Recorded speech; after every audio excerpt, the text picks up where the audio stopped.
Allahumma zidna ilman warzuqna fahman. Allahumma allimna bima yanfa'una wanfa'na bima 'allamtana innaka ala kulli syai'in qadir.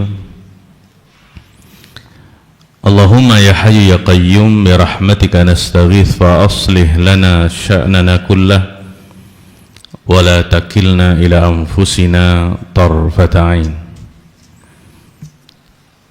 Kaum muslimin dan muslimat, para jamaah yang semoga senantiasa dirahmati dan diberkahi oleh Allah Subhanahu wa taala.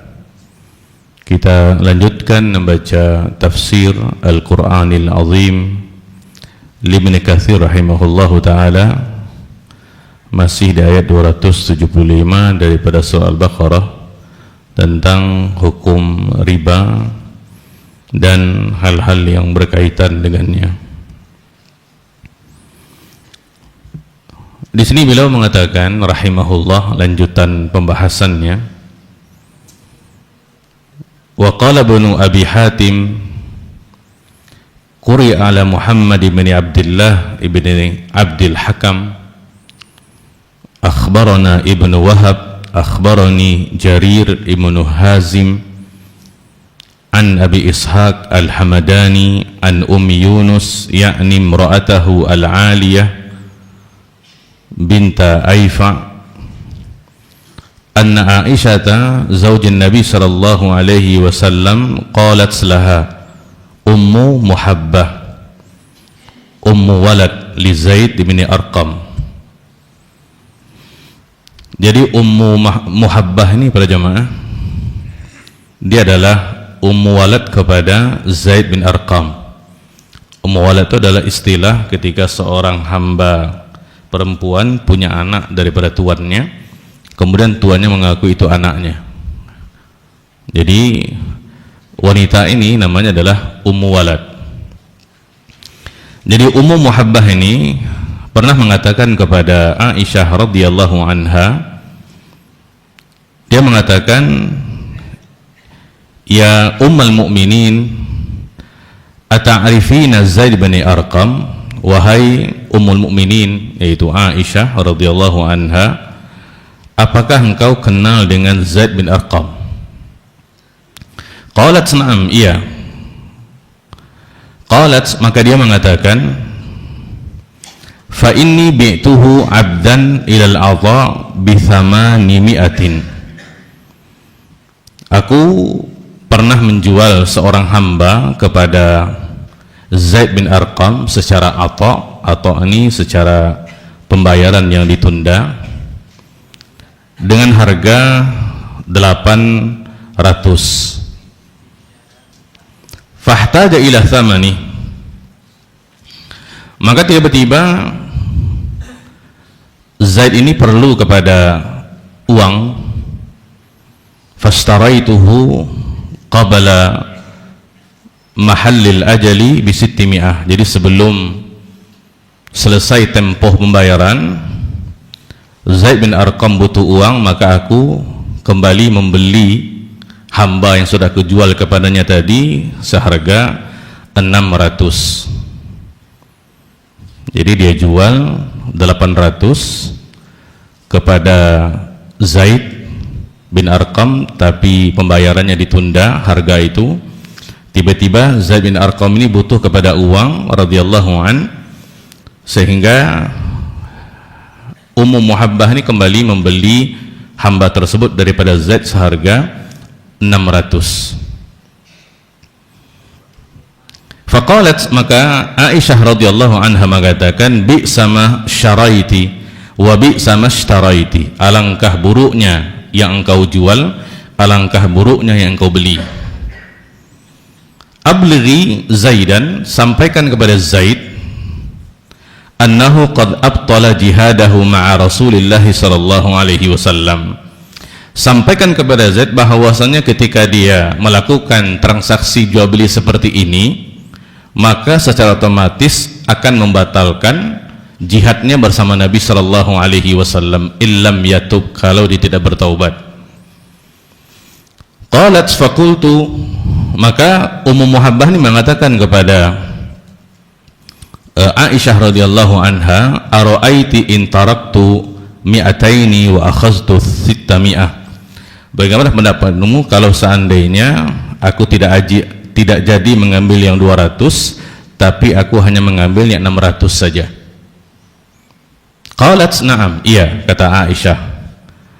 Maka Allah Subhanahu wa taala berfirman, faman ja'ahu mau'izatun min rabbih fantaha falahu ma salafa. Nah, ini para jamaah, jual beli seperti ini disebut dengan jual beli ainah namanya. Ya, jual beli secara ainah yang dilarang oleh Nabi sallallahu alaihi wasallam. Ini salah satu bentuk jual beli yang dilarang. Ya. Jadi Ummu Muhabbah ini menjual hamba kepada Zaid bin Arqam seharga 800. Pembayarannya ditangguhkan nanti, tidak tunai, ada tempohnya nanti. Tiba-tiba Zaid ini perlu kepada uang, kemudian Ummu Muhabbah ini kembali membeli hamba yang sudah dia jual tadi seharga 600. Berarti ada selisih 200 harganya di situ. Nah, ini yang disebut dengan al-ainah. Sebagian ulama mengatakan jual beli seperti ini para jamaah disebut al-ainah kalau seandainya sudah terjadi kesepakatan di antara keduanya. Kalau dia menjual, nanti dia akan beli lagi dengan seharga yang lebih murah daripada yang dia jual. Tapi pembayarannya yang dia beli yang kedua tadi itu secara tunai, bukan ditangguhkan pembayarannya. Ini jual beli al-ainah namanya. Nah, ini dikatakan oleh Aisyah radhiyallahu anha, alangkah buruknya yang engkau jual, alangkah buruknya yang engkau beli. Ya. Yang mana kalau seandainya Zaid meneruskan transaksi seperti ini, Aisyah mengatakan, sampaikan kepada Zaid, kalau dia melakukan jual beli seperti ini, maka dia sudah membatalkan pahala jihadnya bersama Nabi sallallahu alaihi wasallam kalau dia tidak bertaubat. Kemudian dia mengatakan, bagaimana kalau seandainya aku beli seharga aku jual 600 juga, ya, seharga yang 600 tadi, ditinggalkannya yang 200 tadi. Maka Aisyah mengatakan boleh, ya, kalau seandainya memang seperti itu yang disepakati. Nah, di sini para jamaah yang dimuliakan Allah Subhanahu wa taala, beliau mengatakan wa hadzal athar masyhur, ini atharnya masyhur, wa huwa dalilun liman harrama mas'alatal 'ainah. Dia adalah dalil bagi orang yang mengharamkan tentang jual beli secara ainah namanya. Ya, jadi sudah ada kesepakatan gitu. Dijual seharga yang tinggi, dibeli dengan yang rendah. Ketika dijual, transaksinya dilakukan secara penangguhan, ya, penyerahan uangnya, sedangkan ketika dibeli itu secara tunai. Sehingga di sini ada unsur ribanya. Maka dilarang di dalam Islam jual beli seperti ini. Nah, di sini terjadi khilaf di antara para ulama kalau kita buka buku-buku fikih yang besar, ya, bahwasanya ini terjadi kalau seandainya ada kesepakatan. Ya, mereka sudah sepakat ketika dijual akan dibeli kembali gitu. Ya, ini yang namanya di situ ada hilah, ya, akal-akalan terkait tentang masalah seperti ini, makanya dia dilarang. Sebenarnya ketika seseorang sudah membeli, ya, dia sudah membeli sesuatu, maka dia punya hak untuk menjualnya kepada orang siapa saja. Ya, yang dipermasalahkan sini adalah kalau seandainya itu sudah menjadi kesepakatan. Nah, ini para jemaah lebih kurang sama seperti pernikahan muhallil namanya. Jadi ada seorang wanita, dia sudah dicerai talak 3. Dan kita mengetahui perempuan yang sudah talak 3, dia tidak boleh menikah kembali dengan suaminya, mantan suaminya, kecuali setelah dia menikah kemudian dia bercerai. Ya, kan gitu. Nah, ada seseorang dia akal-akalan, dia ingin kembali kepada istrinya. Maka dia suruh seorang laki-laki si A untuk menikahi istrinya dengan syarat nanti setelah dia menikah dia ceraikan agar dia bisa kembali bersama istrinya. Itu nikah muhallil. Sama dengan ini, ada akal-akalan di situ, makanya dilarang. Ya, karena kalau seandainya unsur riba ini terjadi dalam sebuah transaksi para jemaah, maka akan ada pihak yang dirugikan. Kalau seandainya ada pada unsur pinjam meminjam, maka Allah akan cabut keberkahan daripada pinjam meminjam tersebut. Bisa nanti kita buka di buku-buku fikih yang lebih besar pada jamaah terkait dengan masalah al-inah ini, dan ini di fikih muamalah. Di sini beliau mengatakan ma'ama ja'a fiha minal ahadits al-muqarrarah fi kitabil ahkam walillahil hamdu wal minnah, disebutkan tentang masalah ini, ya. Summa qala ta'ala, kemudian Allah mengatakan wa man 'ada ai ila riba, barang siapa yang kembali kepada muamalah riba. Ayat kan mengatakan tadi pada jamaah, faman ja'ahu mau'izatun, barang siapa yang datang kepadanya peringatan daripada Allah, fantaha, kemudian dia berhenti. Seseorang bekerja di bank konvensional, dia tidak tahu hukumnya, di situ ada riba. Kemudian dia mengetahui, dia bertaubat dan dia berhenti, keluar daripada pekerjaannya. Maka Allah mengatakan fantaha falahu masalah. Kalau dia berhenti, maka harta yang didapatkan daripada riba itu halal untuknya. Ini fatwa Lajnah Daimah tentang masalah ini para jemaah. Dengan syarat dia betul-betul tidak tahu, bukan tidak mau tahu, betul-betul dia tidak tahu, atau ada takwil di situ, dia memahami sesuatu yang salah. Ya, jadi apa yang didapatkan daripada riba, kalau dia tahu dan benar seperti yang dia tahu, kemudian dia bertaubat, wujud dengan taubat itu adalah dia berhenti dari pekerjaannya, maka hasil yang dia dapatkan daripada riba sebelumnya, sebelum dia tahu, itu menjadi halal. Ini yang Allah katakan fantaha falahu masalah, maka bagi dia apa yang sudah berlalu, tidak ada konsekuensi apapun kepada dia, dia tidak perlu mengembalikan uangnya, ya. Nah sekarang waman ada, kalau dia kembali, dia sudah tahu nih, dia sudah bertaubat, tapi dia kembali kepada riba, fafa'alahu ba'da bulughi nahyillahi lahu anhu, kemudian dia tetap melakukan larangan tersebut setelah sampai kepada dia tentang larangan tersebut, maka beliau mengatakan faqad istaujabal uqubah. Nah orang seperti ini wajib untuk mendapatkan hukuman, wa qamat alaihi hujjah sudah ditegakkan kepadanya. Maksudnya tidak ada alasan lagi dia. Kalau tadi dia tidak tahu, ada alasannya, sekarang hujjah sudah tegak kepada dia sudah tahu, tapi dia tetap melakukannya. Walihada qala, oleh karena Allah mengatakan faulaika ashabun nar hum fiha khalidun, itulah penghuni neraka dan mereka kekal di dalamnya.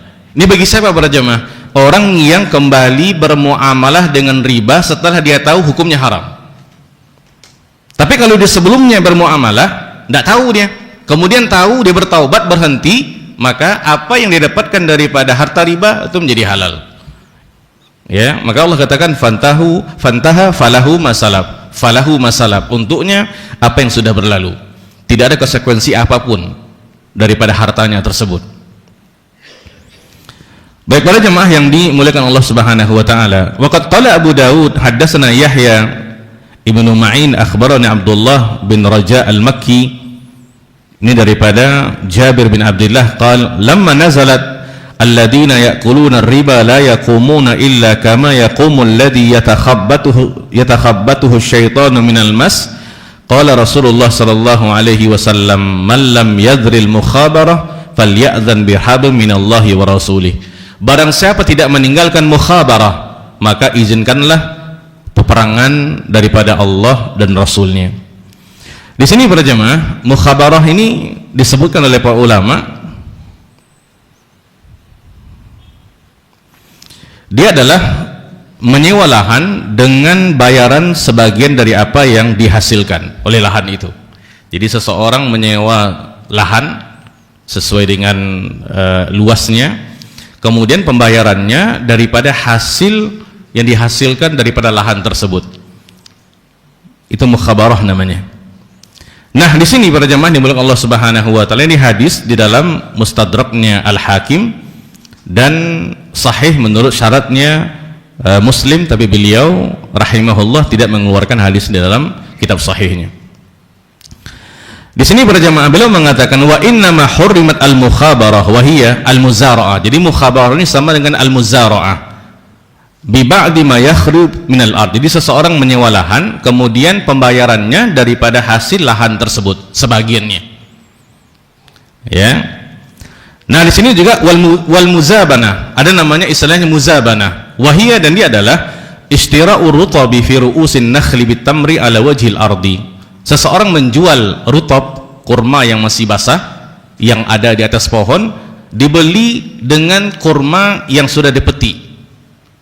Jadi kurma yang masih basah dibeli ya dengan kurma yang sudah dipetik, yang ada di bawah. Di bawah itu maksud sudah dipetik dia. Ya. Kemudian namanya wal muhaqalah, wa hiya istira'ul habbi fi sumbulihi fil haqqi bil hambi ala wajhil ardi. Ini menjual benih atau biji yang ada pada tempatnya, kemudian dengan biji yang sudah dibenihkan sebelumnya. Ya. Di sini beliau mengatakan innama hurimat hadhil asya wa masyakalaha. Diharamkan semua ini, mukhabarah, kemudian juga al-muzabanah, kemudian juga al-muhaqalah, hasman limadat riba, untuk memutus rantai daripada riba. Jadi ketika orang punya kurma yang masih rutab, masih basah, kemudian dia jual kepada orang, dan orang ini membelinya dengan kurma yang sudah dipetik. Ya. Dan kita mengetahui padanya kurma itu salah satu di antara 6 komoditi ribawi. Ini disebutkan oleh Nabi sallallahu alaihi wasallam at-tamr bitamri itu. Jadi kalau dia seperti itu harus sama takarannya. Ya. Nah, jelas berbeda di antara tamar yang masih basah dengan sudah kering. Yang masih basah ini berjamaah bisa jadi dia busuk nanti. Jadi keringnya tidak bagus gitu. Jadi spekulasi untuk terjadinya riba sangat kuat. Ada orang yang akan dirugikan di sini. Ya, makanya itu dilarang gitu.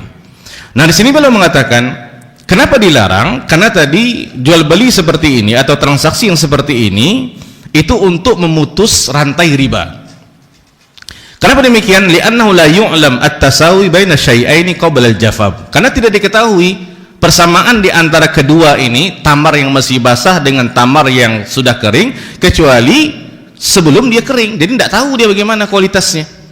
Karena yang kering tadi, yang basah tadi bisa jadi dia akan busuk, tidak kering seperti yang bagus sebelumnya gitu.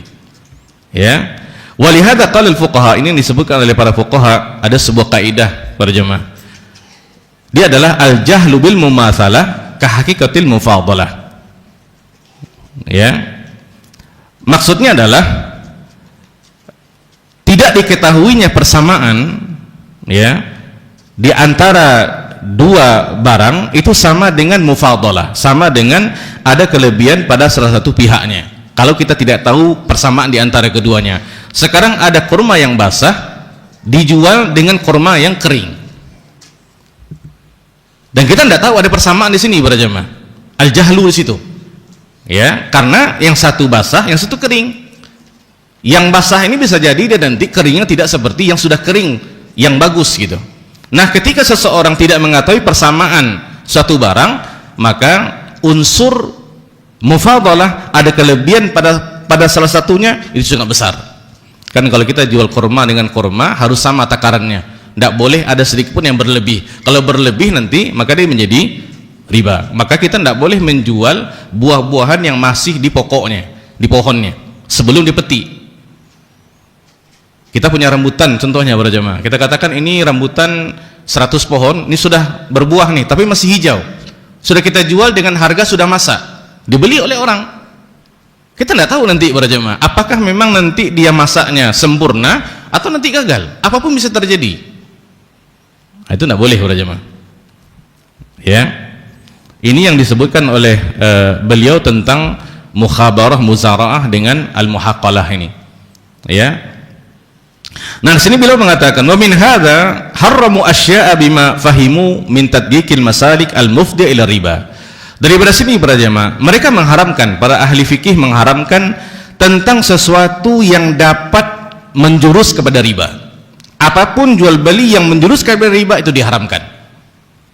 Jadi sebenarnya para jemaah, secara gambarannya dia belum pasti kepada riba, tapi kayak riba gitu. Nah, jual beli yang seperti itu diharamkan. Seperti al-inah tadi. Kalau orang lihat secara zahirnya para jemaah, orang katakan itu boleh, tidak ada masalah.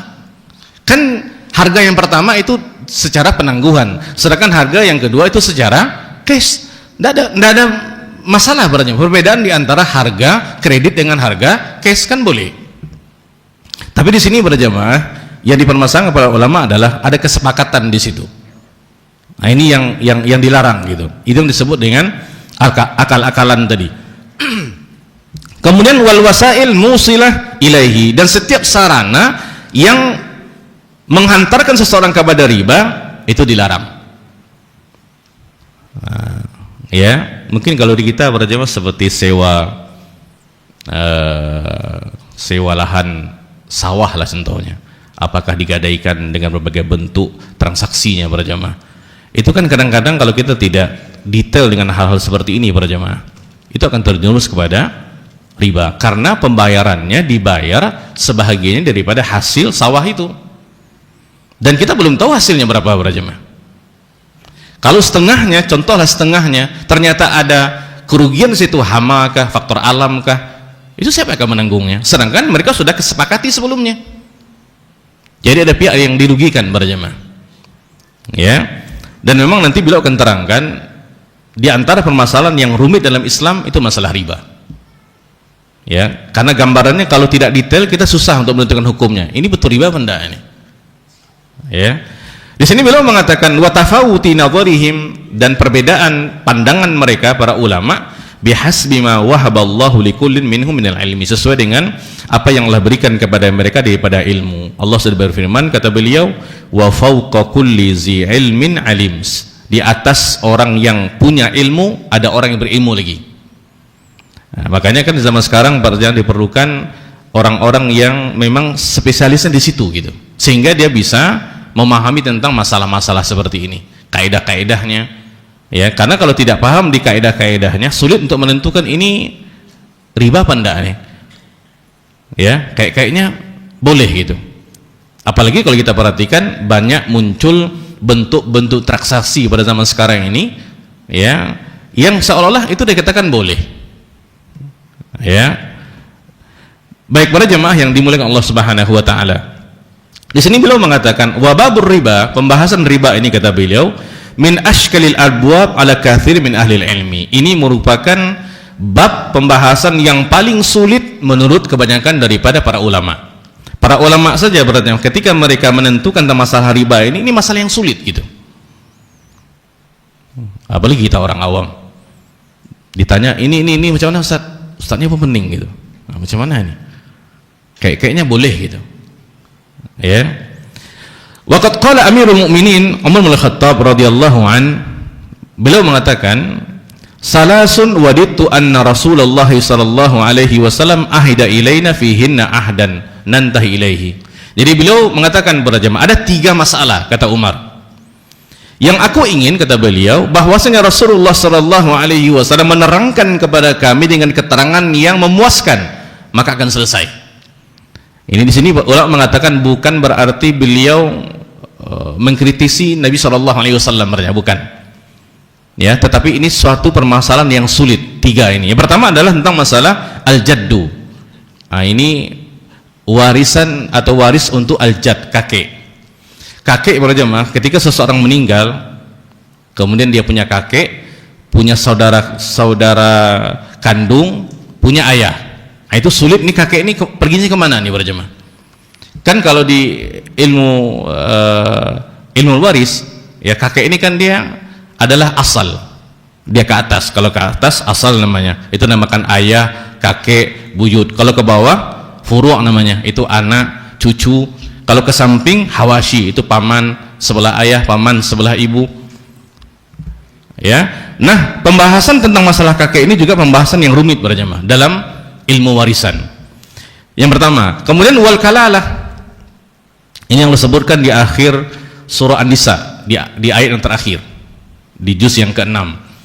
Kalalah ini adalah seseorang meninggal, dia tidak punya anak, dia tidak meninggalkan anak, dan dia tidak punya ayah. Ya, ini bukan tidak punya, memang tidak punya sama sekali berarti. Bisa jadi ketika dia meninggal, anaknya sudah meninggal dan ayahnya juga sudah meninggal. Itu kalalah namanya. Dan ulama untuk 2 masalah warisan ini itu berbeda pendapat. Bahkan masing-masing mereka punya 2 pendapat. Saking rumitnya masalah itu. Kemudian yang ketiga adalah wa abwabun min abwabi riba, pembahasan tentang masalah-masalah riba, kata Umar. Saking rumitnya gitu. Jadi kalau seandainya Nabi Shallallahu Alaihi Wasallam kata beliau menerangkan secara jelas, maka itu akan selesai. Ya, karena nanti disebutkan oleh penulis para jemaah di antara ayat yang paling terakhir turun kepada Nabi Shallallahu Alaihi Wasallam, di antaranya ayat tentang masalah riba. Ya, apalagi zaman sekarang kan banyak sekali bentuk-bentuk jual beli transaksi online yang luar biasa para jemaah. Ya, kalau kita tidak waspada maka terjerumus ke dalam hal-hal dilarang oleh Allah Subhanahu wa taala.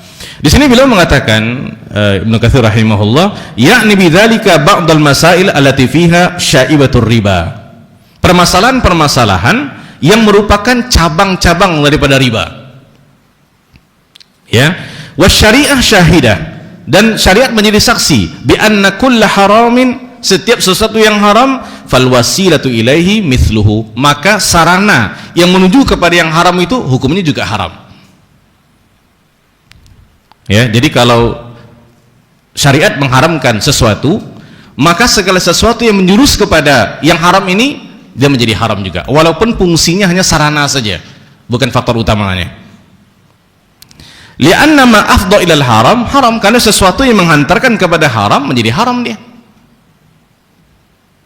Kama anna ma la yatimmul wajib illa bihi fa wajib, sebagaimana sesuatu tidak sempurna wajib kecuali dengannya, maka sesuatu itu menjadi wajib dia.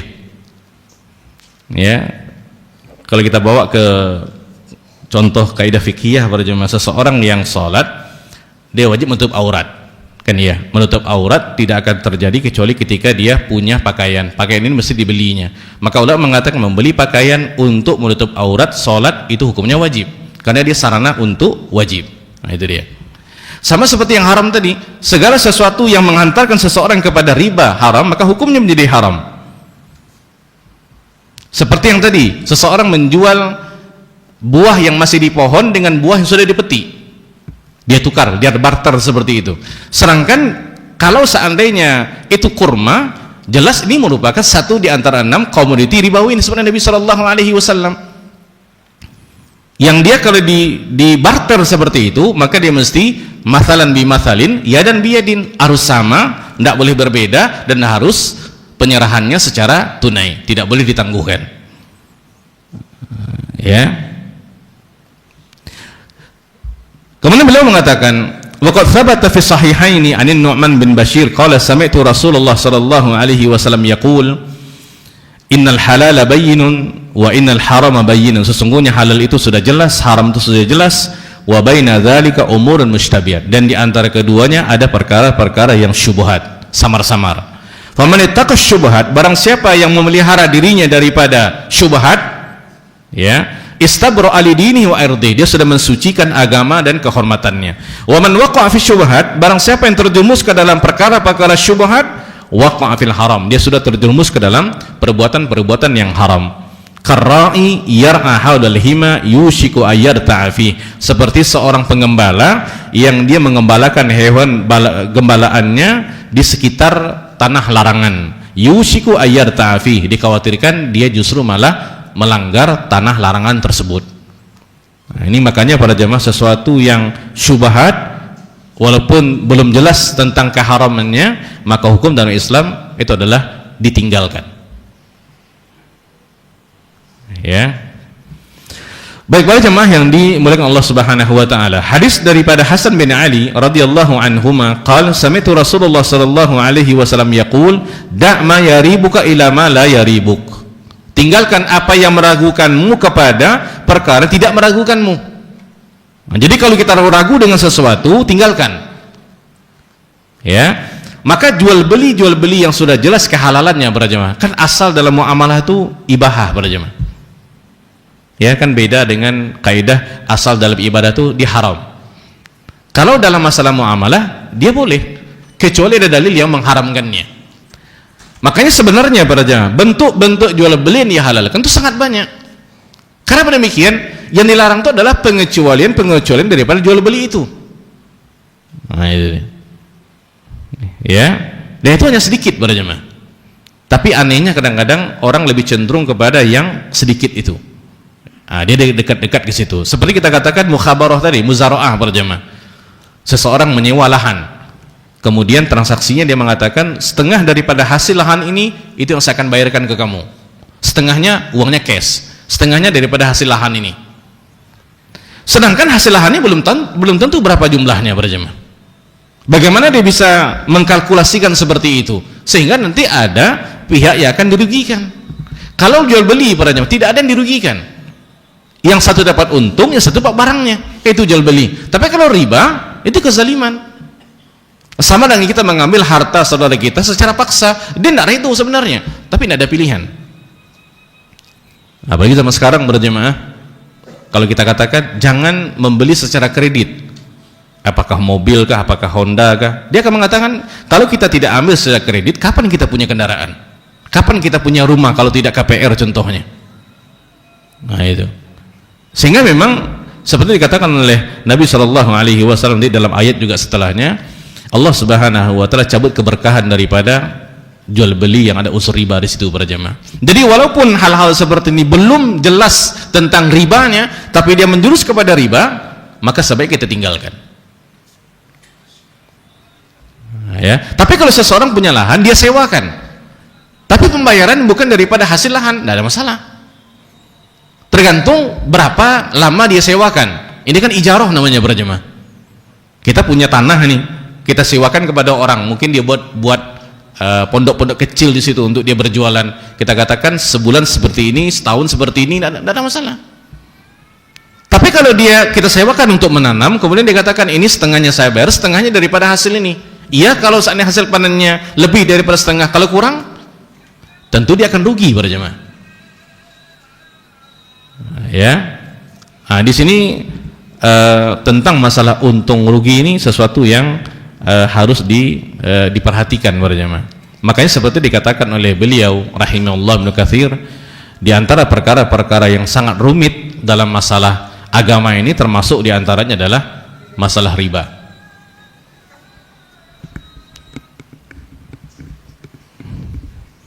Sekira ada live dari mana gitu. Atau ada sabotage dari mana gitu. Ya. Baik para jemaah yang dimuliakan Allah Subhanahu wa taala. Jadi seperti itu, ya. Makanya seperti yang kita katakan tadi, menurut para ulama pun ini susah, ya. Apalagi kita orang-orang awam gitu. Makanya memang yang jelas-jelas sajalah yang kita lakukan gitu tentang masalah transaksi ini. Jadi sebelum kita melakukan sebuah transaksi jual beli, minimal kita tahu tentang ini halal, boleh. Jangan setelah kita melakukan baru kita cari tahu ini benar apa enggak nih. Jangan berjemaah. Jangan pula nanti alasan kita, Ustaz tadi mengatakan ini kalau saya tidak tahu dapat untung, ternyata haram jadi halal nih. Karena kan saya tidak tahu. Itu akal-akalan lagi berjemaah. Karena ayat mengatakan faman ja'ahu mau'izatun min rabbih fantaha falahu ma salaf. Tadi Ustaz katakan kalau saya tidak tahu kemudian tahu keharamannya, ini jadi halal. Makanya para jemaah, kalau kita lihat ada ilmu fikih muamalah ini kan seperti Umar ya pernah mengatakan, bahkan beliau sidak ke pasar-pasar sehingga beliau mengatakan kalau ada tidak paham dengan masalah jual beli ini, jangan berjual beli di tempat kami. Sekarang kita tanya para pedagang, sudah tahukah mereka tentang masalah-masalah seperti ini? Mayoritas tidak tahu berjemaah. Yang ada hanya untung dan untung saja. Sebenarnya dalam Islam bukan hanya itu. Ya, harus didapatkan dengan cara yang halal. Mungkin demikian berjemaah, nanti akan kita lanjutkan pada pertemuan yang akan datang, dilanjutan daripada pembahasan ini.